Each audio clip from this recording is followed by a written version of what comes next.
I'm Catherine Jansen, and I'm here with Catherine Robson, Affinity Private's founder and CEO. Catherine, there's been some research recently about how injuries in trampolines amongst children has been increasing in frequency and magnitude in the last few years, and I know that you feel that this relates to investing, which is a bit confusing, so can you explain? Yeah, so the research in regards to trampoline injuries is that increasingly there's those safety nets that go around the outside of them, and so I think children and parents feel safer that the kids are not going to bounce out onto the ground and crack their head open. But what's actually happening is, because there's the perception of safety, that the children are more reckless and they smash into each other and they do all sorts of crazy things, but also parents are less vigilant, so they assume the kids are safe and they're not watching them as carefully.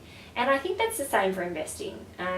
There's lots of discussion about volatility, for example, and lots of product providers, I think rightly, are trying to innovate, but that they give the promise explicitly or implicitly that they can reduce volatility.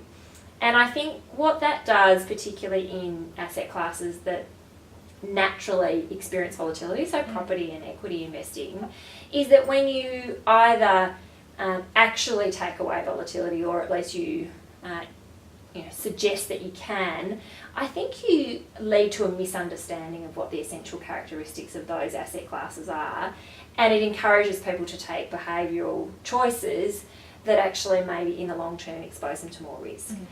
So the sort of things, I suppose, that have concerned us over time, for example, are those products that have a capital guarantee.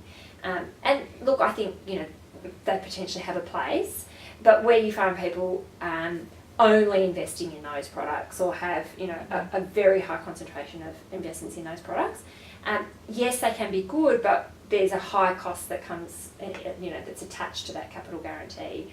Or things like hybrid securities, for example, which have offered the promise of giving sort of equity-like return, but with regular income and less volatility. And in fact, I think sometimes, again, people would hold positions in hybrids which are so much larger and more concentrated than they would ever consider for individuals, stocks in their portfolio, that it really exposes them to a lot more risk than they really understand.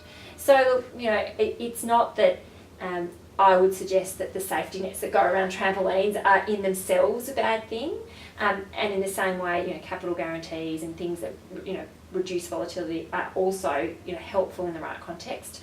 But the things that really keep you safe are your own behaviour. So, being vigilant, making sure you understand the risks and don't do silly things. So, yeah, I think they're related. Yep, that's good. It makes sense. Thanks.